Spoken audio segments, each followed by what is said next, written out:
اللہ رب محمد صلی اللہ علیہ وسلم نحن عباد محمد صلی اللہ علیہ وسلم اللہم رب اشرح لی صدری ویسر لی امری واحلل عقدۃ من لسانی یفقہوا قولی اللہم افتح علینا حکمتک وانشر علینا رحمتک یا ذا الجلال والاکرام۔ بسم اللہ الرحمن الرحیم۔ ثم شرع فی بیان دلائل الوجوب فقال لانتفاء الخیرۃ عن المامور بالامر بالنص۔ کل کا سبق آپ لوگوں نے ماشاءاللہ اچھے سے یاد کیا۔ آج کا سبق بھی بغور سماعت کیجیے اور اسے بھی یاد کرنے کی کوشش کیجیے گا۔ گنہگار مولا کریم کی بارگاہ میں دعا گو ہے، اللہ کریم اپنے حبیب کریم کے صدقے آپ کو اعلیٰ ترین کی کامیابی عطا فرمائے، اور پیغام عظمت رضا میں جو بھی درس نور الانوار حاصل کر رہے ہیں اللہ پاک انہیں بھی خوب کامیابی عطا فرمائے، آپ کے صدقے مجھ حقیر کو بھی عطا فرمائے، آمین ثم آمین۔ آج کے سبق میں آپ امر وجوب کے لیے آتا ہے، ان کی دلائل پڑھنے والے ہیں۔ ترجمہ دیکھیے۔ پھر مصنف علیہ الرحمہ نے وجوب کے دلائل کو بیان کرنے میں لگ گیا۔ ثم شرع فی بیان دلائل وجوب، پھر مصنف علیہ الرحمہ وجوب کے دلائل بیان کرنا شروع کر دیے۔ فقال، تو آپ نے فرمایا یعنی صاحب منار نے فرمایا، لانتفاء الخیرۃ یعنی المامور بالامر بالنص، نص قرآنی کے ذریعے، نص قرآنی کے ذریعے مامور بالامر سے، مامور بالامر سے اختیار کے انتفاع کے سبب، اختیار کے انتفاع کے سبب۔ کیا مطلب؟ قرآن پاک کی آیت ہے جو امر کا صیغہ ہے، اس کے ذریعے مامور بالامر کہتا ہے جس کو امر کے ذریعے حکم دیا گیا، اس سے اختیار کی نفی ہے، اس سے اختیار کی نفی ہے۔ آگے دیکھیے تو بات سمجھ میں آ جائے گی، صفحہ پلٹیے۔ اے انما قلنا انا موجب الوجوب لانتفاء الاختیار عن المامورین المکلفین بالامر بالنص، یعنی ہم نے کہا کہ امر کا موجب وجوب ہے، ہم نے کہا امر کا موجب وجوب ہے کیونکہ مامورین مکلفین بالامر سے نص کے ذریعے اختیار کی نفی کر دی گئی ہے۔ کیا معنی ہوا؟ ہم نے کہا کہ امر کا موجب وجوب ہے کیونکہ مامورین مکلفین سے امر کے ذریعے، مامورین مکلفین بالامر سے نص کے ذریعے اختیار کی نفی کر دی گئی ہے۔ قرآن پاک کی آیت ہے جس میں صیغہ امر ہے، اس صیغہ امر کے ذریعے اختیار کی نفی کر دی گئی ہے، اختیار کی نفی کر دی گئی ہے۔ وہ نص قرآنی کیا ہے؟ وہ ہوا قولہ تعالی، وہ ہوا، اور وہ ہے اللہ تبارک و تعالیٰ کا قول، وما كان لمؤمن ولا مؤمنة إذا قضى الله ورسوله أمرا أن يكون لهم الخيرة من أمرهم. یہ ہے اللہ تبارک و تعالیٰ کا، یہ ہے اللہ تبارک و تعالیٰ کا. کیا معنی اس کا؟ مومن مرد اور مومنہ عورت کے لیے، مومن مرد اور مومنہ عورت کے لیے جب اللہ اور اس کا رسول، جب اللہ تبارک و تعالیٰ اور اس کا رسول صلی اللہ علیہ وسلم کسی کام کا حکم فرمائیں، کسی کام کا، تو ان کے لیے اختیار نہیں ہے. جب اللہ تبارک و تعالیٰ کسی کام کا حکم دے، جب مصطفیٰ کریم کسی کام کا حکم دیں، تو اب مومن مرد یا مومنہ عورت کو اختیار نہیں رہتا ہے. اختیار نہیں رہتے کا مطلب آگے دیا، لِأَنَّ مَعْنَاهُ اِذَا حَكَمَ اللَّهُ وَرَسُولُهُ بِأَمْرٍ فَلَا يَكُونُ لِمُؤْمِنٍ وَلَا مُؤْمِنَةٍ أَن يَكُونَ لَهُمُ الِاخْتِيَارُ مِنْ أَمْرِهِمَا. کیا مطلب؟ اس کا معنی یہ ہے، اس کا معنی یہ ہے، مطلب یہ ہے، جب اللہ اور اس کا رسول، جب اللہ تبارک و تعالیٰ اور اس کے رسول پاک صلی اللہ علیہ وسلم کسی کام کا حکم فرمائیں، کسی کام کا، تو مومن مرد اور مومنہ عورت کے لیے ان کے معاملہ میں، من امرہما، ان کے معاملہ میں اختیار نہیں ہے. اختیار نہیں ہے.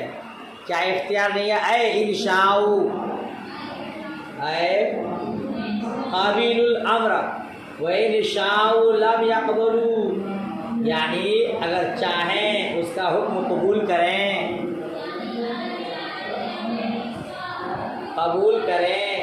اور اگر چاہیں تو قبول نہ کریں.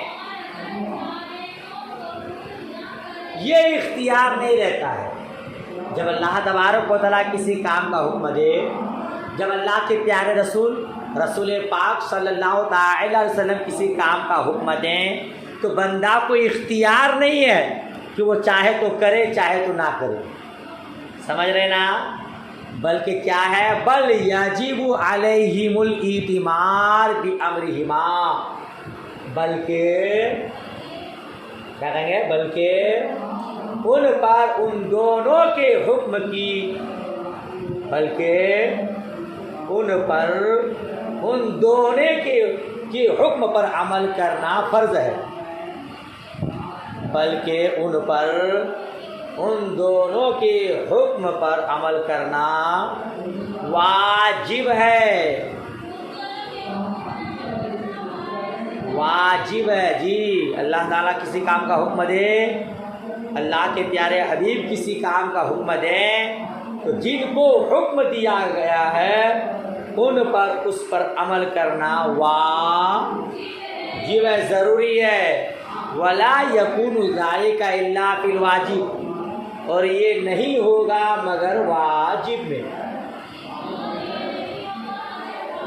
اور یہ نہیں ہوگا مگر، کیا مطلب؟ کہ اللہ کا حکم پر عمل کرنا ضروری کب ہوگا؟ جب امر وجوب کے لیے ہوگا. رسول پاک کے حکم پر عمل کرنا کب واجب ہوگا؟ جب امر وجوب کے لیے ہوگا. جی معلوم ہوا حکم وجوب عمل کے لیے ہے، امر کا حکم وجوب کے لیے ہے، اس پر عمل کرنا ضروری ہے. یہ اگر وجوب کے لیے نہیں ہوتا تو بندے کو اختیار ہوتا کہ چاہے تو وہ کرے چاہے تو نہ کرے. جیسے مستحب ہے، نفل نماز ہے، نفل نماز ادا کرنا ضروری ہے؟ نہیں، بلکہ چاہے تو آپ کریں چاہے تو نہ کرے. اس کا معنی یہ ہوا کہ نفل نماز واجب نہیں ہے. واجب کیونکہ کرنا اختیار وہاں ہوتا ہے جہاں واجب کا معنی نہ ہو، فرض کا معنی نہ ہو. جہاں واجب کا معنی ہوتا ہے، فرض کا معنی ہوتا ہے، اس کو کرنا ضروری ہے، اختیار نہیں ہے. یہ آپ ظہر کی نماز 4 رکعت فرض پڑھتے ہیں، آپ کو اختیار نہیں کہ چاہے تو پڑھیں چاہے تو نہ پڑھیں، بلکہ واجب ہے، بلکہ پڑھنا ہی ہے. نہیں پڑھیں گے تو گنہگار ہوں گے، عذاب کے مستحق ہوں گے. سمجھ شریف میں بات آئی. نماز وتر واجب ہے، اسی لیے اس کا پڑھنا ضروری ہے. بندہ کو اختیار نہیں ہے کہ چاہے تو وہ پڑھے چاہے تو وہ ترک کرے. سمجھ شریف میں بات آئی. کیا معاملہ سمجھ میں آیا کہ امر وجوب کے لیے ہے. اسی لیے رب نے فرمایا جب اللہ کے رسول کسی کام کا فیصلہ فرما دیں، کسی کام کا حکم فرما دیں، تو مومن مرد و عورت کو اختیار نہیں رہتا کہ چاہے تو کریں چاہے تو نہ کریں، بلکہ کرنا ضروری ہوتا ہے. لہذا سمجھ شریف میں بات آ گئی کہ امر کا معنی وجوب ہے، ندب اباحت نہیں. ٹھیک ہے محترمہ لوگوں، یہ قرآن پاک کی آیت سے دلیل ہوئی. آگے فرماتے ہیں وقیل النص ہوا قول تعالی ما منعک الا تسجد اذ امرتک. ما منعک الا تسجد اذ امرتک.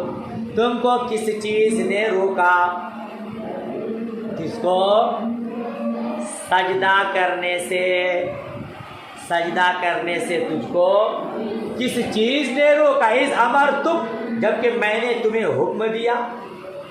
جبکہ میں نے تمہیں، یا اللہ وَإِذْ قُلْنَا لِلْمَلَائِكَةِ اسْجُدُوا لِآدَمَ فَسَجَدُوا إِلَّا إِبْلِيسَ.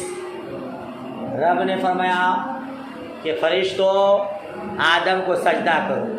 سب نے سجدہ کیا، ابلیس نے نہیں کیا.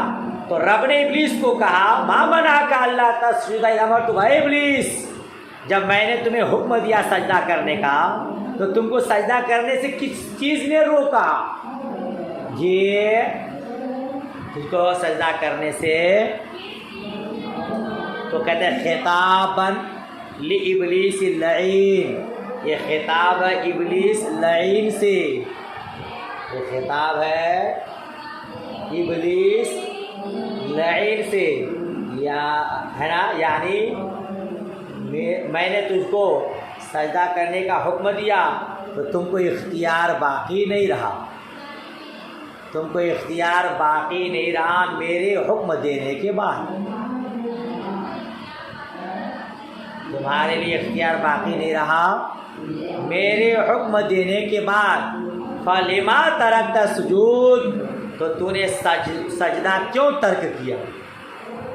تو نے کیوں ترک کیا؟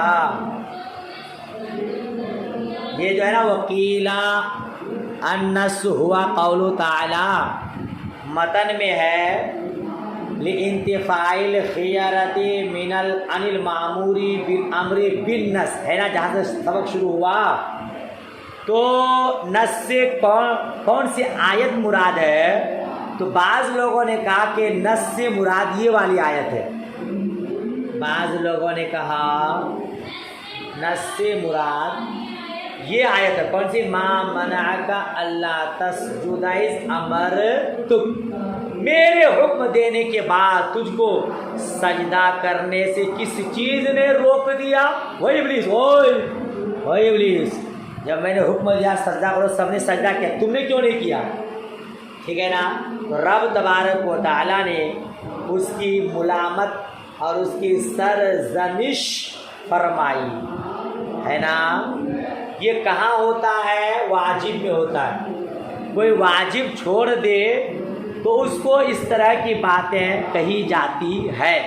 اگر کوئی ندب اور اباحت مباح چیزوں کو چھوڑ دے تو پھر اس طرح نہیں کہا جاتا ہے۔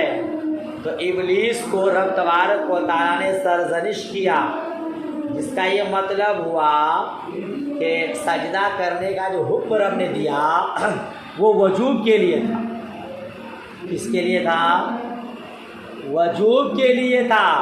اگر واجب کے لیے نہیں ہوتا تو رب تبارک و تعالیٰ ابلیس کو اس طرح خطاب نہیں فرماتا۔ جی کوئی نفل نماز نہ پڑھے تو اس کو بہت زیادہ نہیں ڈانٹا جائے گا۔ کیوں نہیں پڑھا؟ اس کو اختیار ہے، وہ چاہے تو پڑھے چاہے تو نہ پڑھے۔ تو بعض لوگوں نے یہ آیت مراد لی، اور پہلا والا قول وما کان للمؤمن ولا مؤمنۃ اذا قضى اللہ، اس کو لوگوں نے مراد لیا ہے نا، اس کو نص سے مراد اسی کو لیا، کیونکہ پہلے والے قول میں امر وجوب کے لیے یہ صراحتاً ہے۔ پہلے والی نص میں آیت میں امر وجوب کے لیے آتا ہے، صراحتاً ثابت ہے، اور بعد والی آیت میں التزاماً ثابت ہے۔ اسی لیے پہلی آیت دوسری آیت کے بنسبت زیادہ قوی ہے، زیادہ مضبوط ہے، اسی لیے اس کو بیان کیا۔ معلوم ہوا امر وجوب کے لیے ہی آتا ہے، ندب اباحت کے لیے نہیں آتا۔ ہاں اگر وجوب کے خلاف کوئی قرینہ ہو تو پھر آپ نے پڑھا کہ امر کا 16 معنی آتا ہے۔ سمجھ شریف میں بات آئی؟ یاد کر لیں گے انشاءاللہ۔ چلیں یہیں تک رہنے دیتے ہیں۔ دعائے خیر میں یاد۔ اللہ حافظ، خدا حافظ۔